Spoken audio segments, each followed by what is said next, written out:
La Terre est habitée par une colossale variété de créatures. La vie s'est insinuée partout, colonisant les milieux les plus divers, du pâturage normand au désert glacé, en passant par les forêts tropicales et les circonvolutions de nos estomacs. Combien d'espèces seriez-vous capable de citer, de mémoire? 10? 100? 1000? Selon les estimations, entre 5 et 100 millions d'espèces différentes peuplent la planète.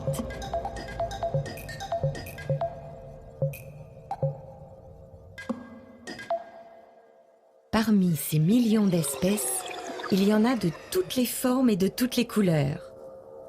Il existe des créatures énormes et d'autres qu'on ne voit pas à l'œil nu. Certaines vivent des siècles et d'autres quelques heures. Et puis, il y en a une qui possède une caractéristique vraiment bizarre. Bonjour. Alors, en effet, j'appartiens à une espèce assez particulière à laquelle on a donné toutes sortes de surnoms, le seigneur de la création, le parangon des animaux, etc. Ce serait trop long de tous les citer, mais mon nom scientifique, c'est Homo sapiens. Ah, attendez.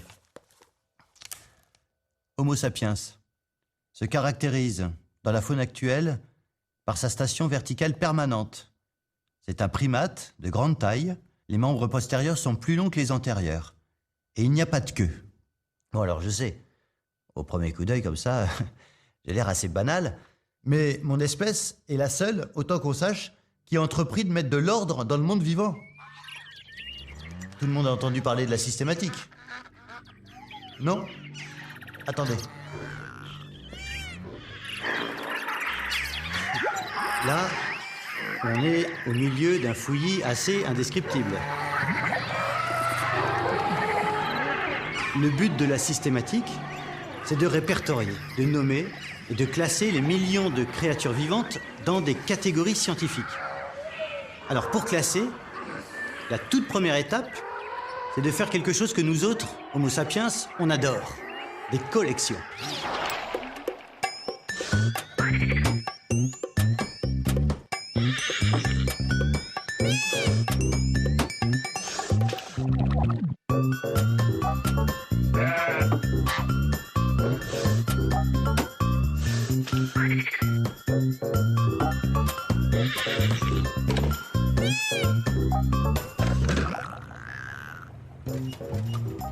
Si on additionne les pièces entreposées dans les collections du monde entier, on dépasse allègrement le milliard de spécimens.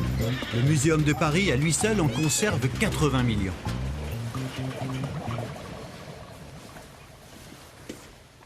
Les collections d'histoire naturelle, particulièrement en ornithologie, sont des collections de masse. Énormément de spécimens. Alors c'est un problème qui est récurrent depuis, finalement, en France, l'époque de Buffon et du cabinet du roi, donc le XVIIIe siècle, où Daubenton, le premier garde du cabinet du roi, se plaignait déjà du manque de place. Aujourd'hui, ici à la Zoothèque, on évoque la même chose. La place, il n'y en a plus de disponible. En 1793, à l'émergence du Muséum national, le nombre d'oiseaux est de 450. Aujourd'hui, il est de 155 000. Alors évidemment, le rythme des descriptions, au moins en ornithologie, se ralentit beaucoup, mais on trouve encore des choses nouvelles. Et la question c'est, est-ce qu'on va arriver un jour à tout décrire ?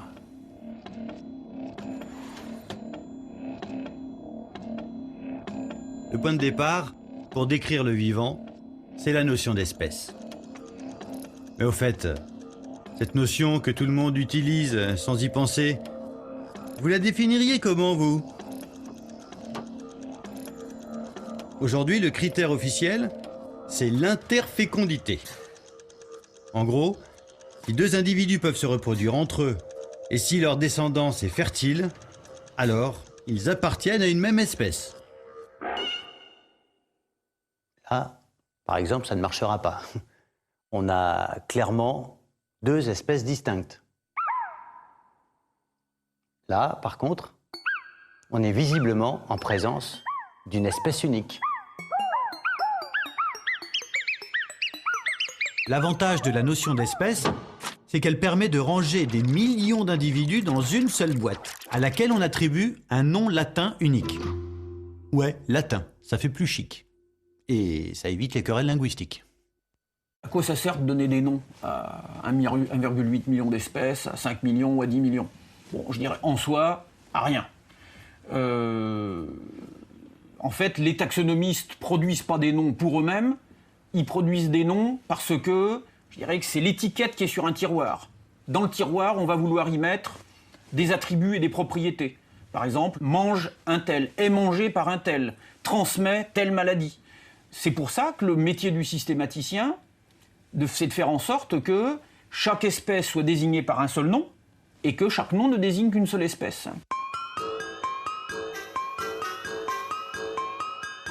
À l'heure où je vous parle, on a répertorié et nommé exactement 1 749 577 espèces vivantes. Mais donner des noms ne suffit pas à construire une image cohérente de la nature. On sent bien, intuitivement, que le chien est plus proche du loup que de la langouste, qui elle-même a plus en commun et de Tasmanie qu'avec la vache bretonne. Comment rendre compte de ces ressemblances qui existent entre des espèces différentes? Prenons au hasard un petit échantillon du monde vivant. Le saumon d'Écosse, le lémurien, le canari, l'escargot, le crocodile, la chauve-souris, et puis moi. Pour faire un classement, il faut choisir un critère. Et là, j'ai justement une machine à trier. Avec sa télécommande, c'est très pratique. Il suffit de taper un critère, essayons les ailes. On tape son critère et on passe tout le monde dans la machine.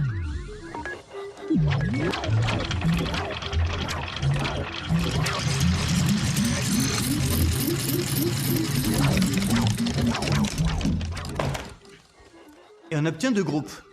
Ceux qui ont des ailes là-bas et ceux qui n'en ont pas, ici. Prenons maintenant les pattes.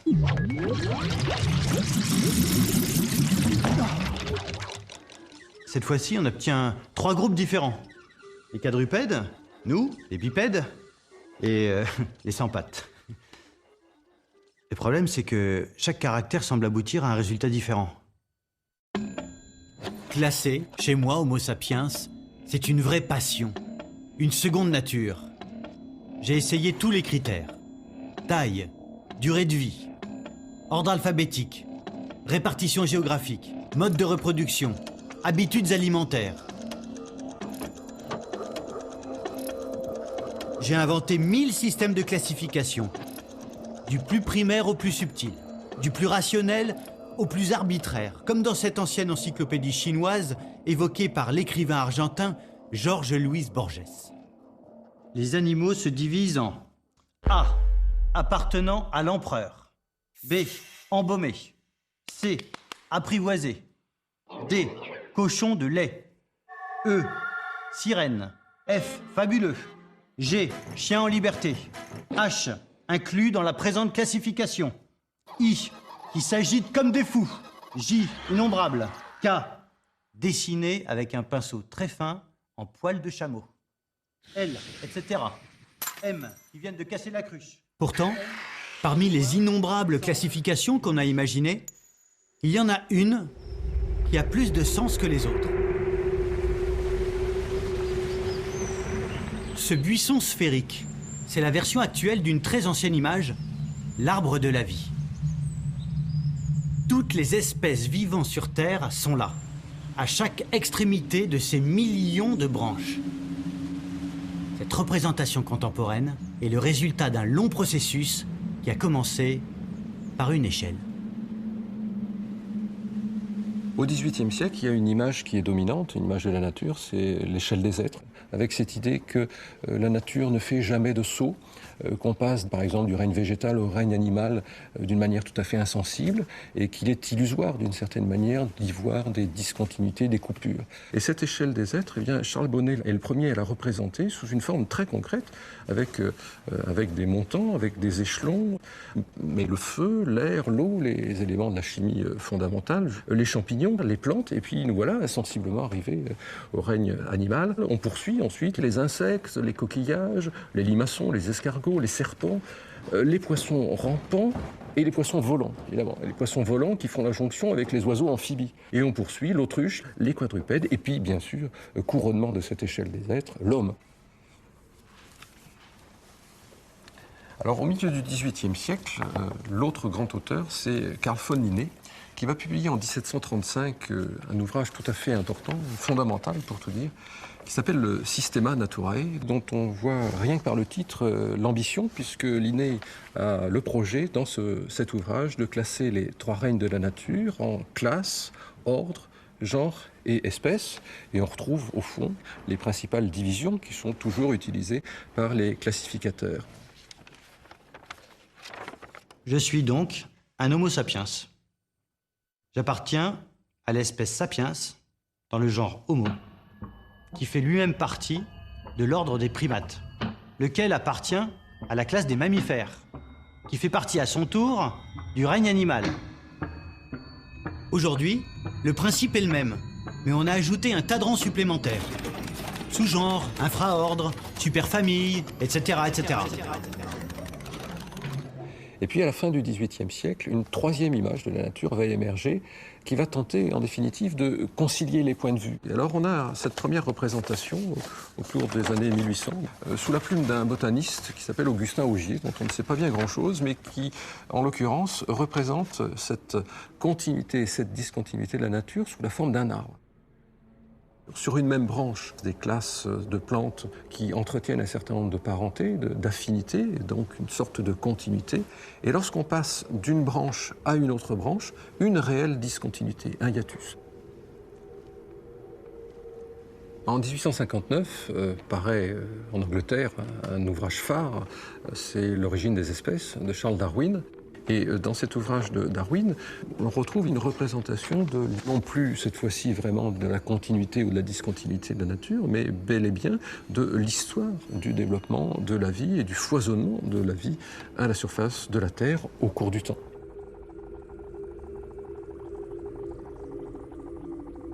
Darwin est le premier à saisir le sens véritable de cette image d'arbre du vivant. Avec lui, l'arbre devient généalogique et la systématique acquiert un sens nouveau.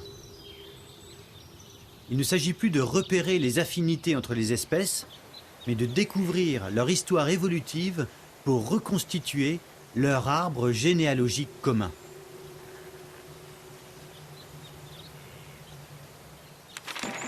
Cet arbre, c'est comme ça qu'on le dessine au XIXe siècle.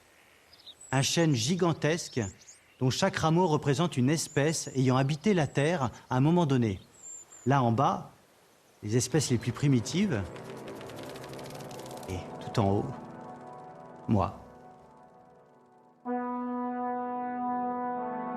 Seulement, ce grand chêne raconte une histoire fausse. Le problème, c'est le tronc. Cette direction privilégiée, qui aboutit à mettre les uns en haut et les autres en bas, n'a aucune justification objective.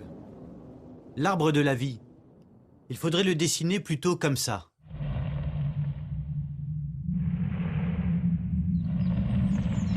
Un buisson sphérique, sans tronc aucun, qui ne pousse pas vers le haut, mais dans tous les sens. À la place d'un chêne, on se retrouve avec un buisson taillé en boule. Voyons ça de plus près. Les branches qui s'arrêtent en chemin représentent les espèces disparues. Ici, l'iguanodon. Là, le diplodocus. Celles qui atteignent la périphérie représentent les espèces qui vivent aujourd'hui. Ici, la truite saumonée. Là, le caniche à poil ras. Là-bas, le géranium. Et ici, moi.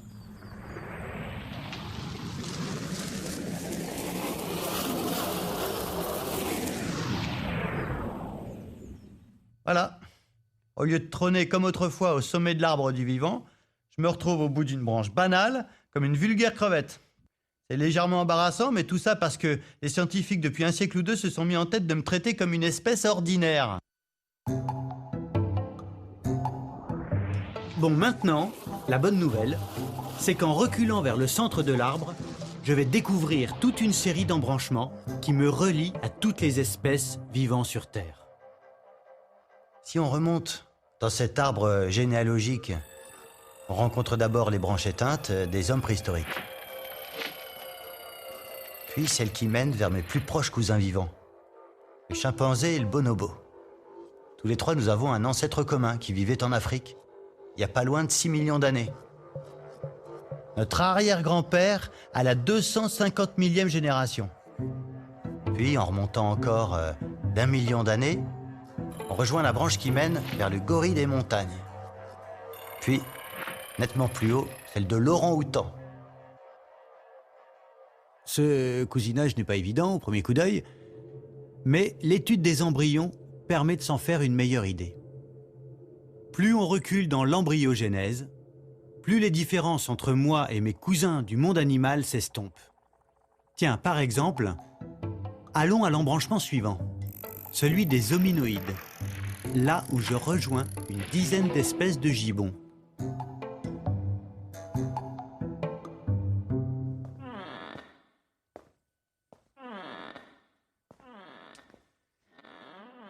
Ce que nous avons en commun, le gibbon et moi, c'est un caractère spécifique bien visible. C'est l'absence totale de queue. Je suis un hominoïde parce que je n'ai pas de queue. Ou plutôt parce que je n'en ai plus. Enfin, vous m'auriez connu quand j'étais jeune, c'était une autre histoire. Là, c'est moi à 41 jours. Et là, en bas, c'est bel et bien une queue. Sauf que pendant la 7e semaine, les vertèbres qui la composent s'atrophient et se soudent pour donner naissance à un coccyx, comme chez le gibbon. Aux environs de moins 25 millions d'années, la branche des hominoïdes, la mienne, rejoint une autre branche bien plus fournie, celle des 82 espèces de singes qui possèdent une queue, babouins, macaques, etc. Tous ensemble, nous formons la superfamille des cathariniens. Je suis un catharinien, comme le mangabé à joues grises, à cause de mes narines.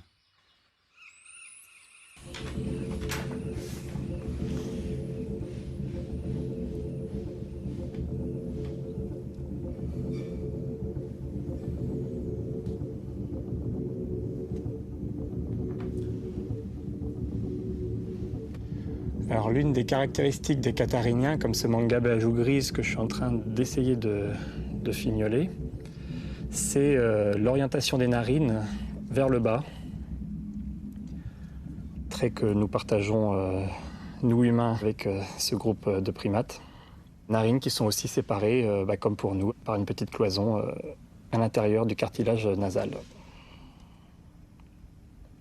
L'étape de la tête est une étape très très délicate parce qu'en fait, la première chose qu'on regarde sur un animal ou vivant ou naturalisé, de toute façon c'est la même chose, c'est toujours les yeux plus l'expression de la face. Donc si je rate la face de mon primate là, il pourra être aussi bien positionné que je voudrais. S'il a une sale tête, le montage paraîtra raté quand même.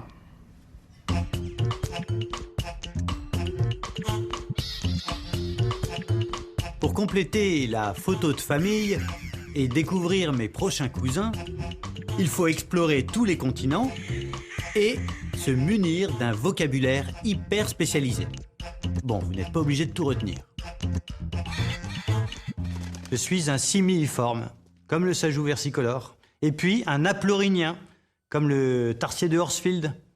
Chacun des yeux de ce drôle de cousin est aussi gros que son cerveau. Du coup, sa vision nocturne est excellente. Conversation par contre. Et puis comme le lémurien laineux, comme le propithèque, je fais partie de la grande famille des primates. 188 espèces différentes au dernier recensement. L'ancêtre commun des primates vivait il y a 63 millions d'années, soit environ 7 millions de générations. Mais au fait, qu'est-ce qui me prouve que je fais vraiment partie de la famille?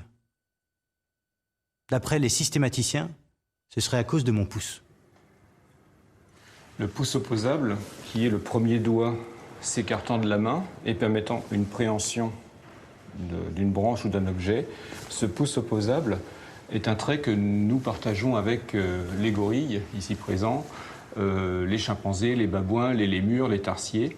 Ce pouce opposable n'existe pas chez les autres mammifères. Dans le cadre des mammifères, eh bien, cet écartement du pouce apparaît comme une innovation qui a été léguée par nos ancêtres communs au cours de l'évolution. Nous avons donc un ancêtre commun. Et ce groupe d'animaux ayant cet ancêtre commun s'appelle les primates.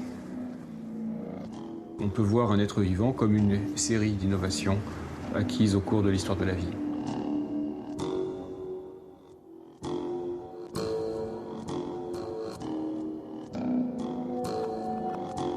Cette notion d'innovation partagée, c'est la clé qui permet de constituer des groupes et ainsi de classer le monde vivant. Et puis ça m'oblige aussi à modifier radicalement le regard que je porte sur moi-même. Chacune de mes caractéristiques physiques renvoie à un ancêtre particulier qui correspond à un embranchement précis de l'arbre du vivant. Je suis un puzzle, un patchwork d'innovation opéré au cours des millions d'années d'évolution. Il y a le pouce, bien sûr, mais aussi la station debout, le nez, la glande mammaire, le poumon à alvéole, la nageoire charnue, la symétrie bilatérale, la colonne vertébrale, etc., etc. En fait, l'arbre raconte mon corps. Certaines parties, comme le pouce, sont très récentes, d'autres, comme le noyau cellulaire, très, très, très anciennes. Chacune des pièces du puzzle correspond donc à un embranchement de l'arbre du vivant. En continuant de remonter vers le centre de l'arbre, on va retrouver l'origine de chacune d'entre elles. Le nez, là, le poil, ici, la mâchoire, là-bas, et ainsi de suite.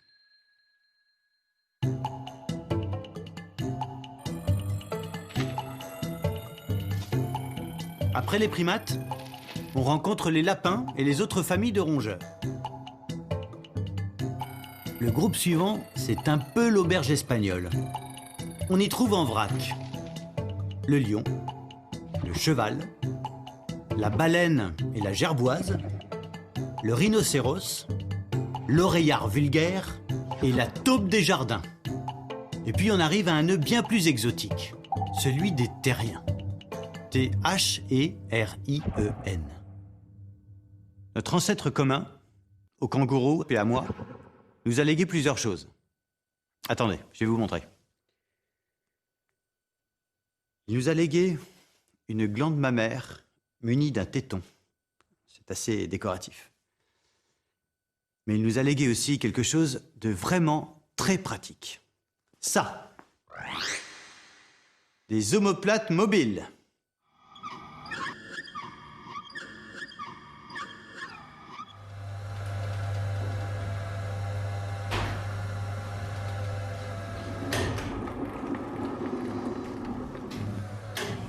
On peut mettre le tapis en route, là on va voir ce que ça donne à l'image.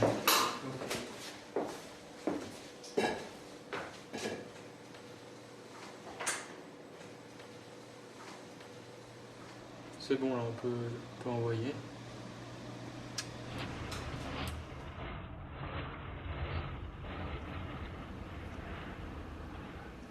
Le radiocinéma permet de mettre en évidence les caractéristiques de ce mode de déplacement des terriens, qui est grâce à la mobilité de l'omoplate, qui tourne autour d'un axe ici, qui glisse sur la paroi du thorax. Vous voyez, il tourne autour de ce point-là. On voit bien les deux omoplates se croiser. C'est-à-dire que l'omoplate devient un segment supplémentaire du membre antérieur. L'embranchement suivant correspond à une innovation encore plus essentielle. Pour appartenir à la superclasse des tétrapodes, il faut un nombre pair de membres locomoteurs munis de 1 à 8 doigts chacun. On en connaît aujourd'hui 26 308 espèces, de toutes formes et de toutes tailles, de la salamandre à la girafe, en passant par le crapaud-buffle.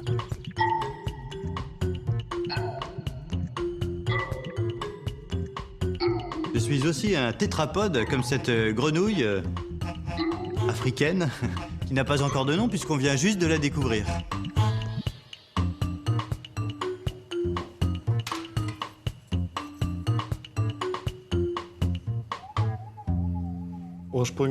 Au départ, nous pensions qu'en Afrique occidentale, il n'existait qu'une seule espèce de grenouille, vivant de la Côte d'Ivoire au Sierra Leone, la Conroa aleni.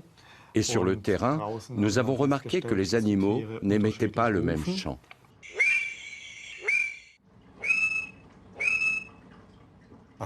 Nous entendons maintenant les chants d'accouplement de ces deux populations. Ce sont par ces chants que les grenouilles attirent les femelles. Voilà celle-ci et celle-là. Comme les chants sont différents, on peut supposer qu'il s'agit d'espèces différentes. Mais pour le prouver, pour disposer d'un autre argument, nous avons étudié leur ADN.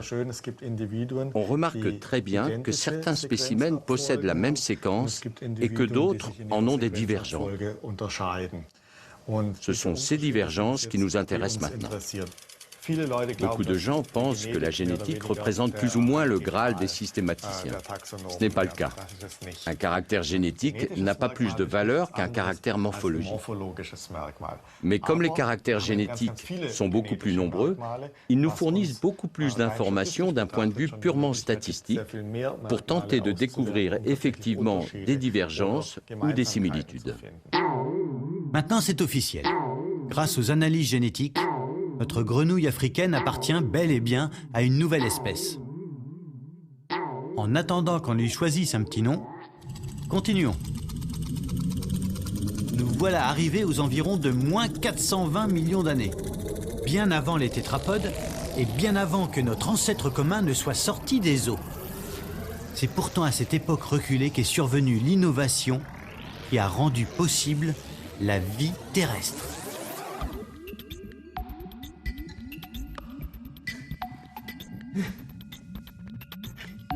Je suis un sarcoptérygien, comme le sélacanthe, à cause de mes nageoires charnues. Oui, je sais. On a l'habitude de les appeler des bras et des jambes. Mais d'un point de vue évolutif, ce sont des nageoires. Je vais vous montrer. Ça, c'est un bras d'Homo sapiens ordinaire. Et ça, c'est une nageoire de sélacanthe. Vous avez remarqué? Elle se rattache au reste du squelette par un os unique. C'est ça, l'innovation géniale des sarcoptérygiens. Cet os unique, qui éloigne du corps les rayons de la nageoire, va permettre à cette dernière d'évoluer vers toutes sortes de formes et de fonctions nouvelles. Marcher d'abord, et donc sortir de l'eau, mais aussi grimper aux arbres, et même voler.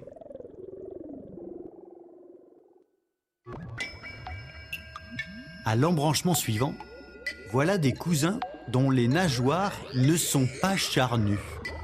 Un peu comme si leurs doigts étaient fixés directement au tronc. Je suis un ostéictien, comme la sardine et le saumon d'Écosse, parce que je possède de véritables os au lieu d'un simple cartilage. C'est à ce niveau que le nombre de mes cousins double d'un coup et atteint les 50 000. 50 000, un chiffre impressionnant, mais finalement assez modeste en regard des millions d'espèces qui peuplent la planète et des 10 000 nouvelles qu'on découvre chaque année.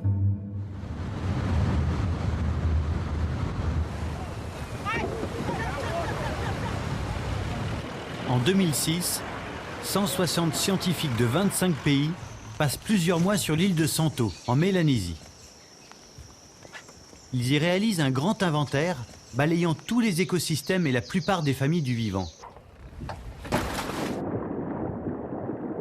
Des mollusques jusqu'aux mammifères, en passant par les plantes et les insectes.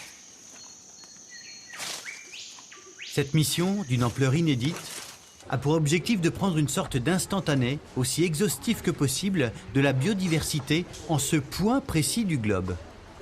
L'un des coordinateurs de l'expédition, c'est Philippe Boucher, du Muséum national d'histoire naturelle de Paris. Oh no. You know what that is? Tu reconnais ça? Non. Non? Oh, un land snake. Ah, bah, c'est juste un escargot. Il y a une génération, c'était facile. Il y avait 1,5 million d'espèces décrites. Il y en avait encore autant à décrire. Bon, en gros, en poursuivant l'effort avec la même intensité, je veux dire, on allait y arriver. Ce qui s'est produit je dirais, au cours des 30 dernières années, ça a été, la prise de conscience que la biodiversité est 10 fois plus vaste que ce qu'on croyait jusqu'ici. Et deuxièmement, que le tiers, le quart ou la moitié de celle-ci va s'éteindre pendant notre siècle. Donc en gros, si on décrit 13 000, 15 000 nouvelles espèces par an, et puis il en reste 5 millions ou 10 millions à décrire, ça veut dire qu'on aura terminé le boulot dans 500 ou dans 1000 ans, et puis la biodiversité sera éteinte avant.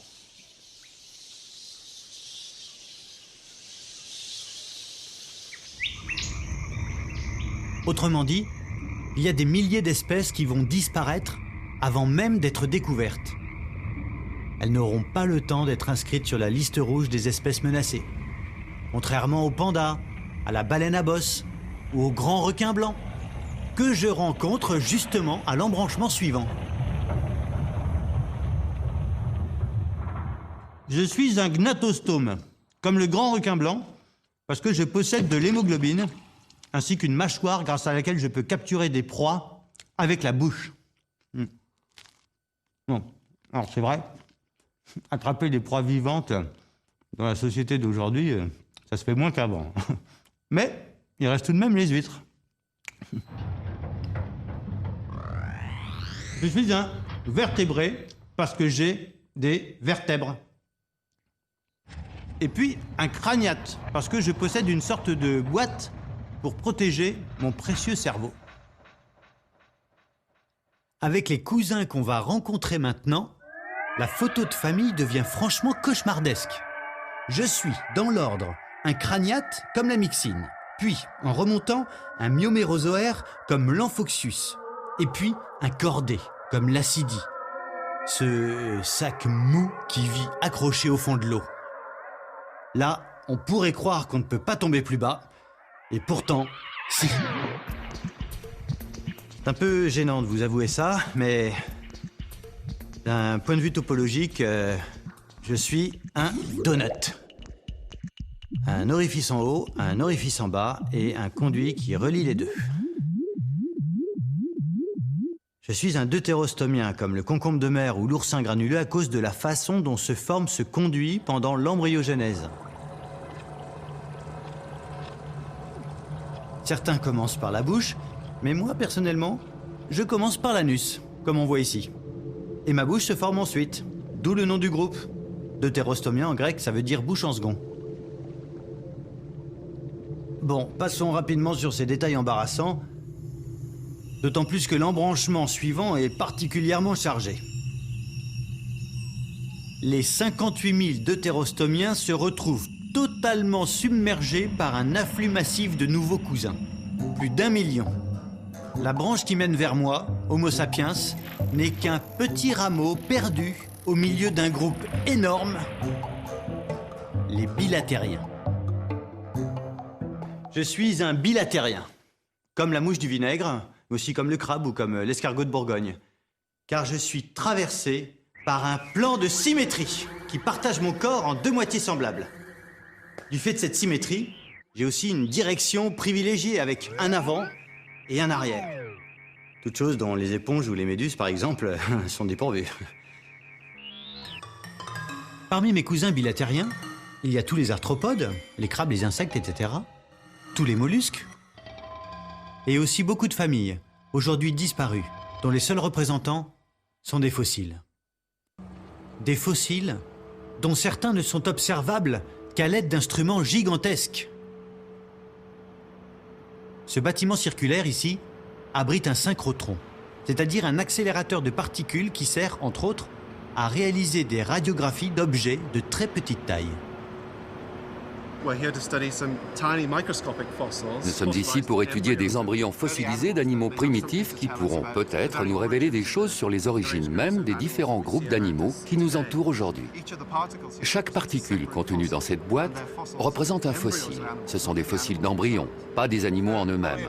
Ils ont probablement quelque chose comme 580 millions d'années, soit 40 millions d'années de plus que les plus anciens animaux que nous connaissons grâce aux fossiles. Ce petit tas de sable représente donc la trace la plus ancienne de la présence des animaux sur Terre.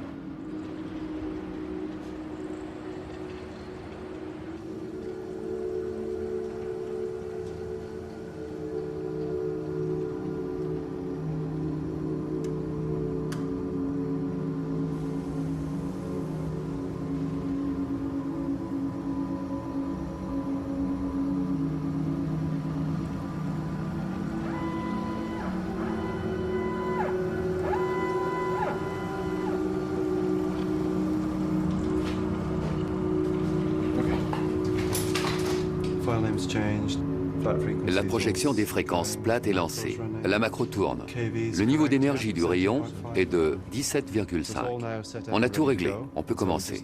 On n'a plus qu'à appuyer sur marche pour lancer l'expérience.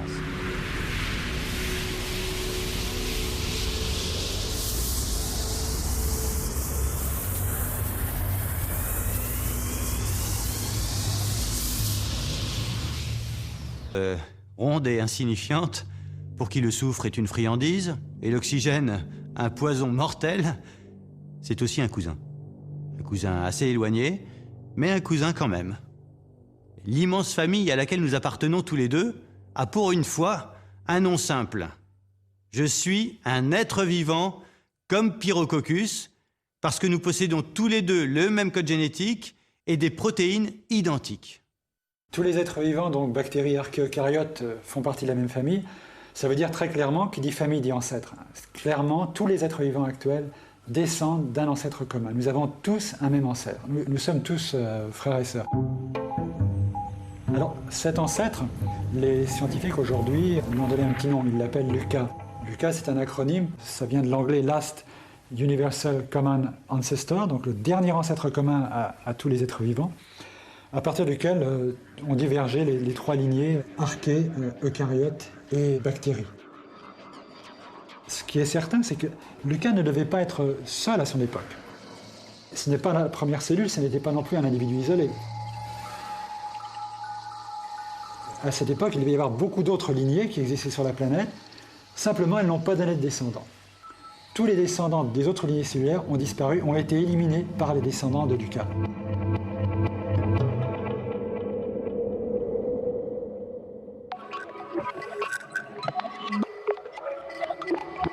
Que de chemin parcouru entre ces choses microscopiques-là et moi. Faut reconnaître que la nature a fait un boulot extraordinaire. Bon, ça lui a quand même pris 3,5 milliards d'années, mais le résultat est là. Ça a été un peu long, mais ça valait le coup d'attendre. Oh là, je vous arrête. En termes d'évolution, moi, Pyrococcus, je suis aussi éloigné de LUCA qu'Homo sapiens. Il a fallu exactement le même temps pour arriver à nos deux formes de vie. Moi aussi, je pourrais dire que de chemin parcouru entre ce gros machin polluant et tarabiscoté, là, à gauche, et moi, Pyrococcus. Il se plaint dès que la température monte au-dessus de 40. Son taux de reproduction est ridicule. Et il ne parvient à se nourrir qu'en avalant d'autres créatures vivantes. Bref, disons-le, la survie provisoire de cette drôle d'espèce est une véritable énigme de la nature. Les bactéries sont tout à fait fascinantes parce qu'elles nous apprennent un petit peu l'humilité. En général, on a tendance à penser que les bactéries sont des organismes simples, primitifs, et nous sommes, nous, les eucaryotes, mais encore plus l'espèce humaine, tellement plus complexe, évoluée qu'une bactérie. Alors c'est vrai qu'en termes de complexité, si on pense au cerveau humain avec ses neurones, là on est beaucoup plus complexe qu'une bactérie. Mais est-ce que cela veut dire qu'on est plus évolué? C'est pas sûr. Moi, j'aime bien comparer les bactéries à des micro-ordinateurs très récents et les eucaryotes, les hommes, à des gros ordinateurs des années 50-60 qui étaient beaucoup plus gros, peut-être plus complexes, mais qui en fait étaient moins performants. C'est un peu caricatural, mais je pense que ça vaut la peine de réfléchir un petit peu en ces termes. Il ne faut pas raisonner en termes d'organismes plus ou moins évolués, mais en termes d'organismes effectivement plus ou moins complexes, mais surtout avec des stratégies de vie différentes. Je ne serai donc pas l'aboutissement de l'évolution. Bon. Mais alors, qu'est-ce que j'ai de spécial, moi, Homo sapiens? L'âme, le langage, le rire?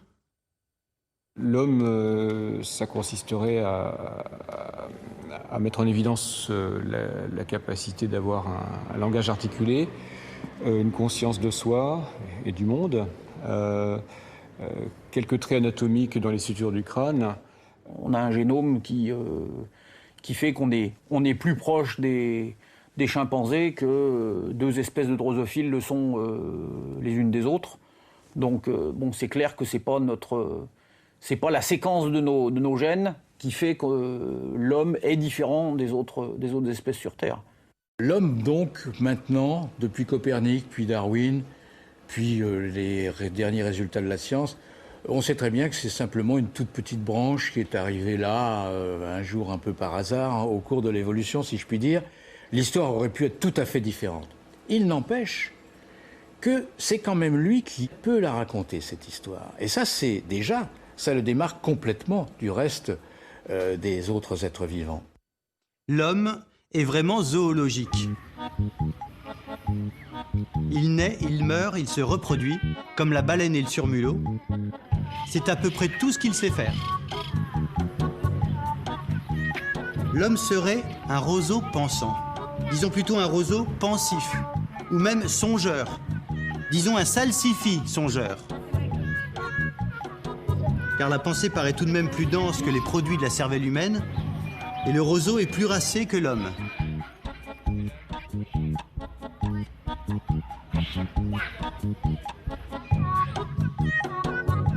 Soyons sincères, l'homme est un champignon rêveur. Un concombre qui a des visions. Un salsifis qui souffre de marottes. Alexandre Vialat. Je pense qu'on doit quand même réaliser à quel point on a une chance inouïe d'exister et d'en avoir conscience. Parce que finalement, être une archée, une bactérie ou même une plante ou autre, c'est bien beau, mais on ne le sait pas. C'est quand même un petit peu dommage. C'est une chance incroyable quand on y réfléchit d'être en vie. Si le spermatozoïde d'à côté avait gagné, bon, vous ne seriez pas en vie. Et puis on peut faire ça à chaque génération pour remonter au poisson, pour remonter à Lucas. Enfin, le fait que nous, individus X ou Y, soyons en vie, c'est une chance incroyable. On devrait y penser plus souvent et essayer d'en profiter. Ça vous va, ça ?